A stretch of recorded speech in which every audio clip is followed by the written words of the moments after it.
everybody, my name is Larsen. In this video I'm going to go over a one chorus example of walking bass and chords on the song All the Things You Are.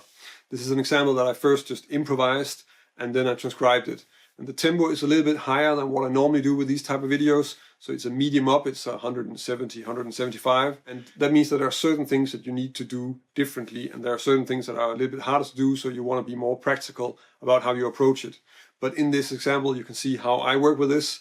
And you're going to get some ideas on how you can deal with a song like this and a tempo like this. If you want to learn more about jazz guitar, about improvising over changes, checking out some interesting arpeggios and chord voicings, then subscribe to my channel. If you want to make sure not to miss anything, then click the little bell notification icon next to the subscribe button. Let's first just take a look at the entire chorus, and then I can break down the different bass lines and chord voicings and some of the variations that I use.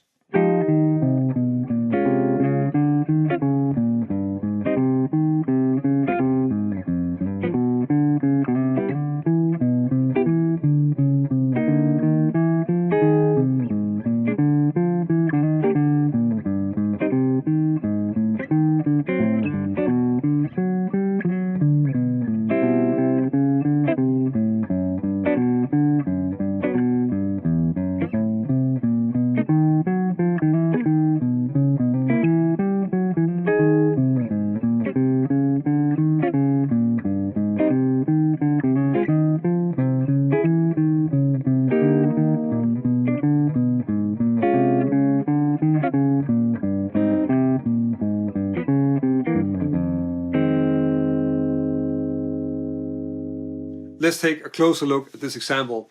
So if we start with the first 4 bars and I play them slowly, it sounds like this.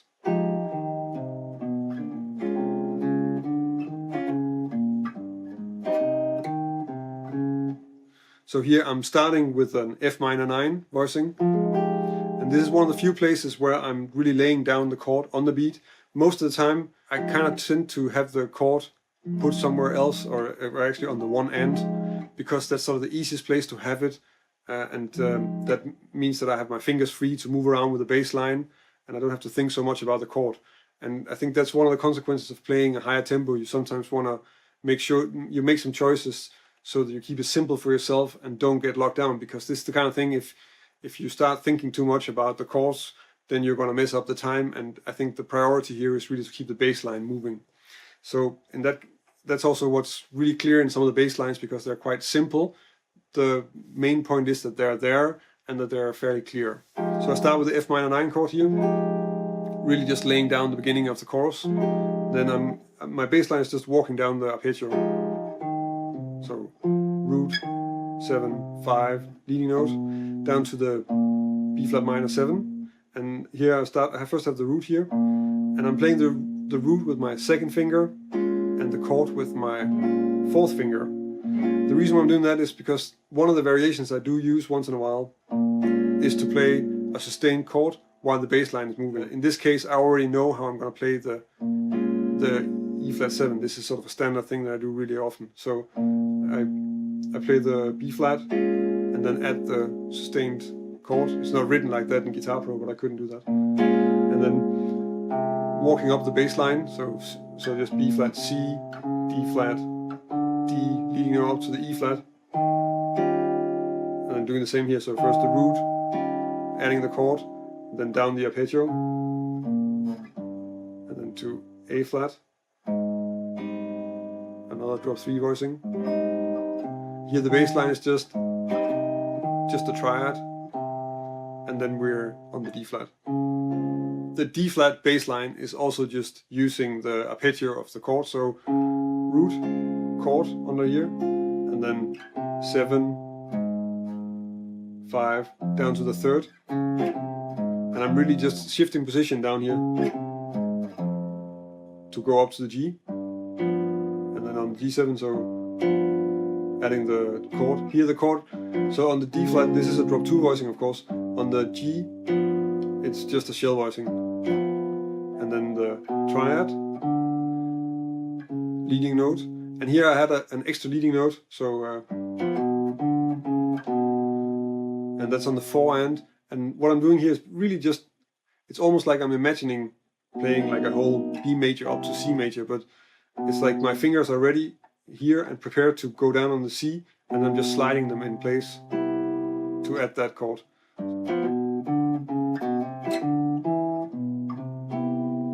And that's something I do a lot. You'll see that several times in the chorus. And the idea here is just that you want to add some extra embellishments, and this is really just something I took from some of the bass players I play with, that they do that all the time, but we don't really have time to sort of hit the string one more time in this tempo. So what I'm doing is I'm just gonna slide in on the beat just to break it up a little bit and get a little bit of a variation in there, and then I, of course, add the chord, walk up the, and here I'm walking up the string because I want to move up to this C. So just up the scale, so C, D, E, grabbing a B as a leading note, and then I'm up on this C, which is of course it's the same pitch, but it's just in another area of the neck. Adding the chord, now we get a different chord as well, or a different voicing at least. Up to the third, and then I have this leading note down to, or cadence almost, down to the C minor. And it's almost like D minor and D flat 7 C when you play it slowly. A thing that's really difficult if you're playing walking bass and chords is when you have more than one chord for several bars. And one of the ways that I deal with this, and this is something I do quite often actually, and I do it also here on the C major 7, is that just to create some variation and not play the same bass line too many times, I shift position. So I'm playing the first C down here, then walking up, and then playing the second C here, and then using that to transition to the C minor in the next bar. And that's just to have the ability to just play one kind of bass line here, and then, since my bass lines are usually on the 2 lowest string here, then they tend to be different from this C to this C, and I can sort of use that by changing bass line, even though you kind of have to check out how to get smoothly from one to the other. But that can be really worthwhile if you want to play stuff that has the same chord for several bars. In the second A part, I'm also using the ideas of some sustained chords and some shorter chord stabs to create some variation. So if I play the first 4 bars slowly, that sounds like this.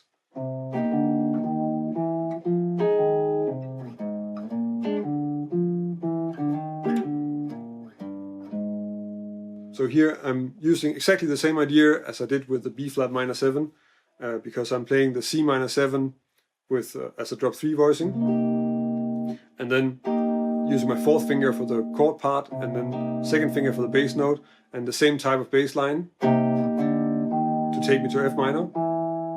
And I'm actually using pretty much the same sustained chord on the F minor. I have to let go at the end of the bar, but it's still not just like a short stab, like so. I'm playing this entire F minor 7 voicing and then sustaining as much of it as I can, but I do need to let some of it go. And then on the 4, I have to go down here. I have a bass line that's just gonna be like root 7, 5, and then down to the 3rd.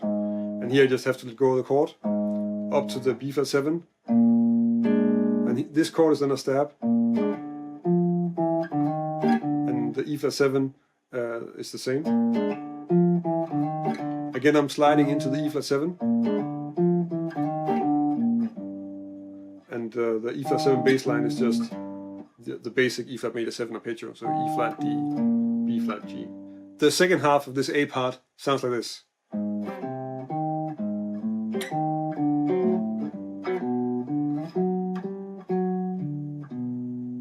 So as you can tell, there's a lot of position changing at the end of it. So the first part of it is really just the A flat major 7. I'm using pretty much only short chords in this entire line. So the A flat major 7 line, just an A flat major 7 triad. And then I add the shell voicing here on top. And that takes us nicely up to the A half diminished. Again, shell voicing. And of course also shell voicing on the D7. And then it modulates to G major. And on the G major, I first have just the chord on the one end here. And again, we have 2 bars of G major and it has to be filled somehow. And I'm also, again, like the last time, opting to just change position. But but the consequence of changing position in this case, and that's also really just because this is an improvisation, is that I don't play a chord. So, so there's no chord in the second bar of that G major.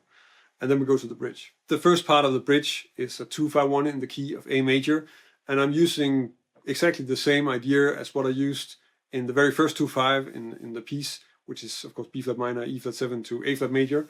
So I'm playing the A minor 7 as a drop 3 voicing, with again the fourth finger and the second finger walking up to the D7 and sustaining the chord.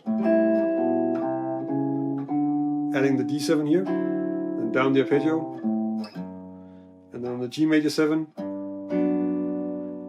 Then this time, because we have 2 bars of G major, and what's also important here is that in the second bar of G major, I need to point towards an F sharp half diminished, and that's kind of clear in how that's happening, and that's really shaping the entire bass line. So really, when I'm playing this, I'm always trying to think about what is the next chord I need to get to, because that's the only way to play a bass line that's going to go there. So you always have to be ahead of where you're playing. So you play the bass line in one place, but you're kind of thinking about the chord that you kind of already laid out that bass line, and you're sort of trying to stay ahead of what you have to play, because otherwise you're going to be too late.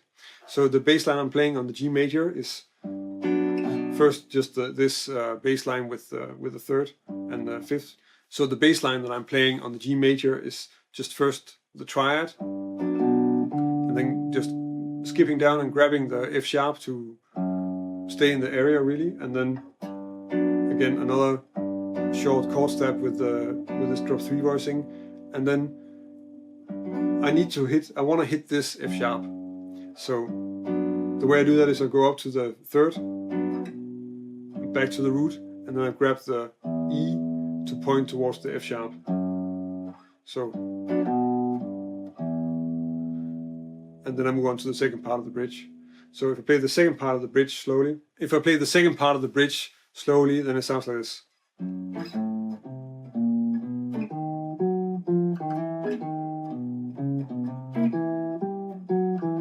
The F sharp half diminished bass line is really just designed to get me from this low F sharp, so it's just walking up the chord,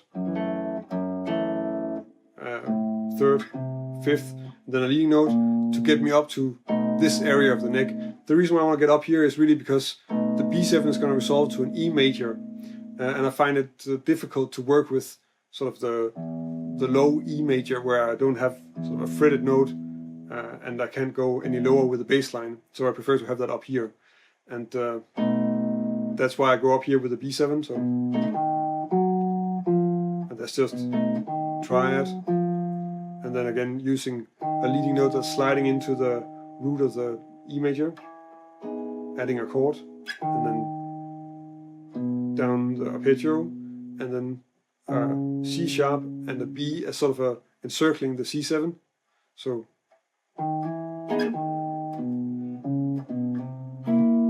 really what's happening here is that both to the E and also to the C, I'm using this idea of sliding in just to create a little bit of a rhythmical fill, and that's also a nice way to just mark the end of the bridge.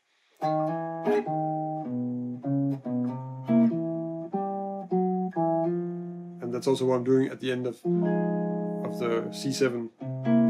And the C7 I'm playing here, I guess in the song it's really with an A flat in the melody, but I'm just playing a straight C major triad, and then a leading note, and then the E that's sliding into the F. So coming out of the bridge, the rhythmical variations that I used at the end of the bridge, I'm also using just getting into the F minor.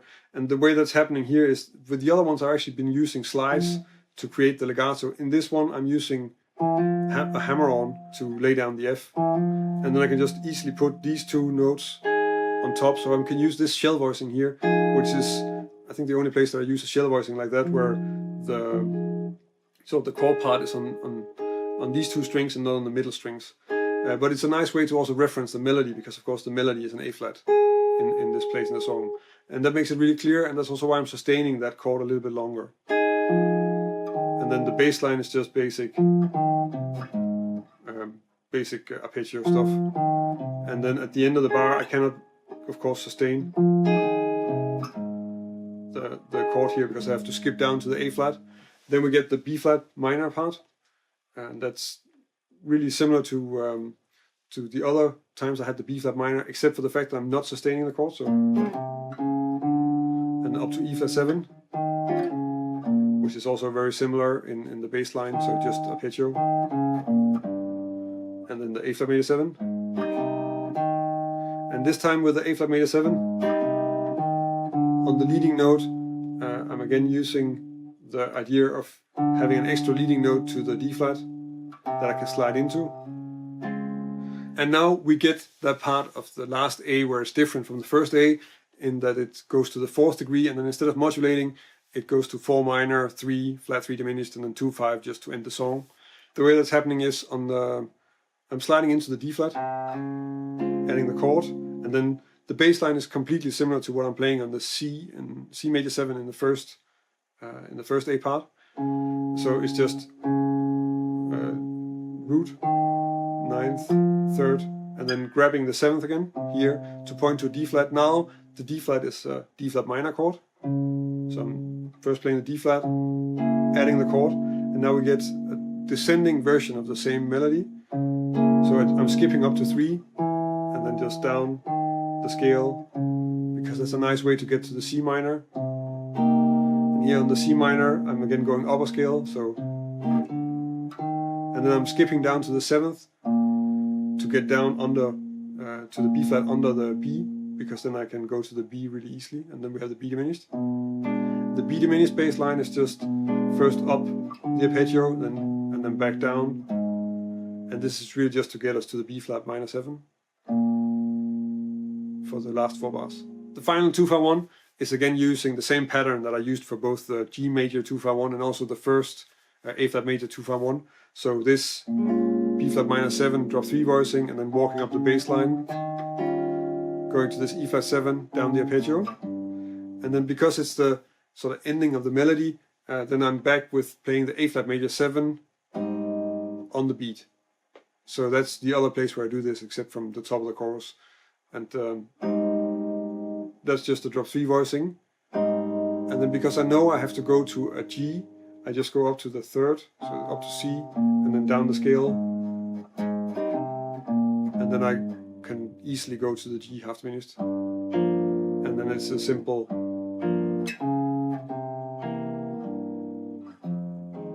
minor 2-5 walking bass line. So 1, flat 5, C7, then the chord, and then the 5, and then down to F minor. So that's an example of how I might improvise a bass line on a form like All Things You Are. It's of course a long form, and it's a lot of different chords, so in that way it's a little bit difficult to work with, but at the same time that's also giving you some good insights into where you can reuse some of the same ideas, and you can also tell that there are a lot of patterns and a lot of set solutions that I return to, and that's really something that you need to do with playing bass lines and chords like this. That's the only practical way to really use it. If you're improvising through a chord progression like this, you need to have sort of some patterns and some pieces you can sort of string together, which is not necessarily that different from improvising in higher tempos over faster moving changes actually. If you have any questions or comments about the examples that I went over here, then leave a comment on this video. And of course, if you have an idea for a song or a chord progression that I should do another walking bass and chords video on, then let me know about that in the comments as well. It's always interesting to hear what you guys are trying to play, what you guys are interested in figuring out for this type of comping. If you want to learn more about jazz guitar and this is the first time you see one of my videos, then subscribe to my channel. The videos that I publish here every week are on finding some solid methods and good strategies to check out all the interesting things about jazz guitar and improvising. If you like this video and you want to help me keep making videos, then check out my Patreon page. I'm very grateful for the support that I'm getting from my patrons, and it's because of that I can keep on publishing videos every week. If you join us over on Patreon, I can also give you something in return for your support. That's about it for this week. Thank you for watching, and until next week.